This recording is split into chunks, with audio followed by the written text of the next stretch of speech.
Space Age Childhood is the brand new Netflix original animated film directed by Richard Linklater and stars Jack Black, Zachary Levi, and Glenn Powell. It tells the story of a coming of age story set in the suburbs of Houston, Texas in the summer of 1969, centered around the historic Apollo 11 moon landing. The film is an hour and 37 minutes and is PG 13. Welcome back to a brand new movie review here at Max Talks Movies. We're talking about Apollo 10 and a half, A Space Age Childhood. If you're new to the channel, please subscribe, ring the bell. I do movie reviews, TV show reviews, streaming platform reviews, movie rankings, and a box office breakdown show every single Monday. So please subscribe, ring the bell if you're new to the channel. Comment down below. Let me know, first of all, if you have not seen this film, let me know, are you going to check it out this weekend? Are you going to watch it with a family, by yourself? Love to hear your viewing experience. And then if you've already seen the film, let me know it's one of your favorite or least favorite Netflix animated films they have done to date. Please like the video, guys. It's the best way to support the show. Not just subscribing, but liking the video helps the algorithm so more people can be recommended to watch this review. I go positives, my negatives, then giving my score out of 5 stars and my percentage. Let's talk Apollo 10 and a half. So heading in, I had nothing expectations. I knew this film debuted in South by Southwest. Already gets me excited that this animated film would debut in a big time movie festival. Richard Linklater is obviously one of the top directors. If you're talking about the Before Midnight franchise and Boyhood and Waking Life, he's been doing it for a very long time. So the fact that he's directing this type of animated film, and he's also, School of Rock, he's done a billion things, Dazed and Confused. But one of the nice, interesting things about this film that, yes, this is an animated film, but the film was shot for live action and they animated over the actors. So as you can see right here, you can see, Zachary Levi and Glenn Powell on the very far right. You can tell that they clearly did the live action work and they clearly painted over them. So everyone looks like who they are for the most part in real life. And it's a beautiful animation style. And that's kind of my biggest takeaway with the film. It's an absolutely mesmerizing animated film to look at that feels very unique to its own thing. You can't really feel like any other type of animated film that really looks and feels like Apollo 10 and a half because of the fact that they shot this basically live action and painted over the actors with this animation style. It's truly breathtaking in a style that really isn't used that much that I would love to see used more in films. I know it's obviously tougher to do that, especially from an acting point of view. But it's a unique idea that makes the film really stand out and be different from any other type of animated films ever made. It's beautiful to look at. And it's really a fantastical film because it really is a dream sequence. It's this one boy his name is Stan, and we're narrated throughout the entire film by the adult version of Stan, who is voiced by Jack Black. And in his fantasy, he's obviously in the summer of Houston, Texas. This is literally right next door, basically, to NASA during the first moon landing, the summer of it. And he has all these fantasies of one time, what if NASA absolutely messed up, made the ship too small and they needed a child to go through it? And that's where Zachary Levi and Glenn Powell come in because they're the NASA people who recruit the young child to train for NASA. But this is obviously the fantasy element of it.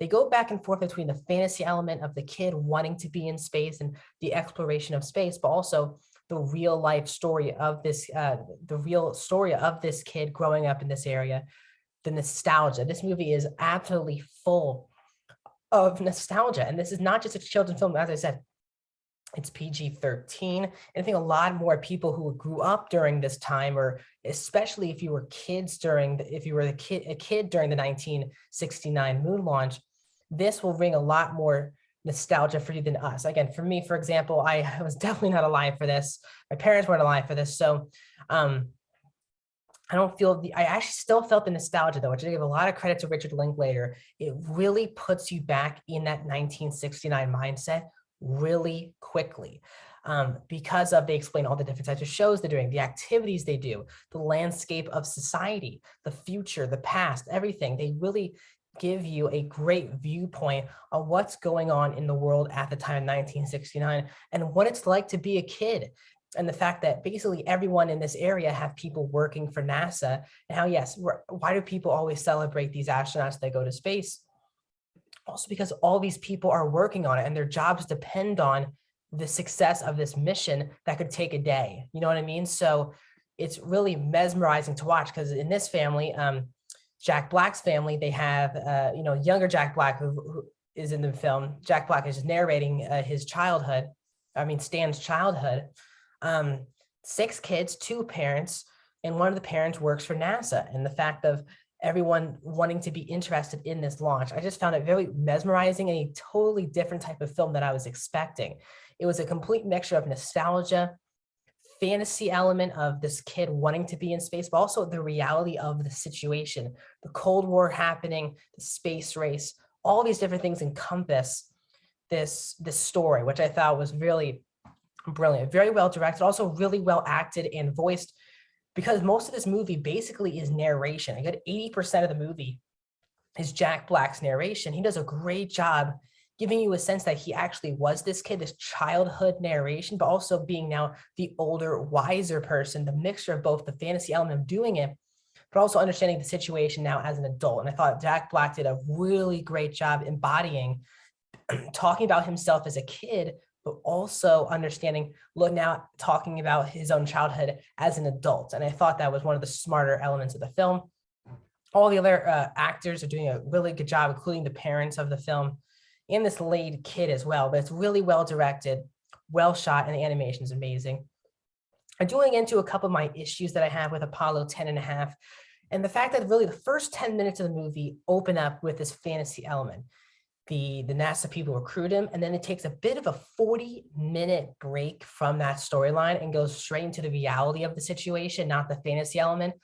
And when we cut back to the actual story of this kid going to space, I completely forgot that was a story in the movie because they gave a full 40-minute break where they basically forgot about it and they brought it back. So I do think the structure of the movie, I think, could have been tightened up a bit better. I like the idea of bouncing back and forth between fantasy and reality, but I think they take too many times. There's too long of breaks in between. As I said, the first 10, 15 minutes of the film is just about this fantasy thing of this kid somehow being recruited by NASA. And then the next 40 minutes is the reality of this kid in the situation growing up in Houston next to NASA. And then it cuts back to the space thing for a good 30 minutes and then finishes off cutting back and forth. I think the third act, the way they handled cutting back and forth, I wish is how they went with the whole film. Because at times, if you actually really cared about one or two of the storylines, they will get forgotten about in big chunks of the movie. So I do think the actual structure of the film needed to be tightened up from a script point of view. And that's also Richard Linklater, who is the only person giving a credit for writing. So I think the script itself needed to be a bit more tightened.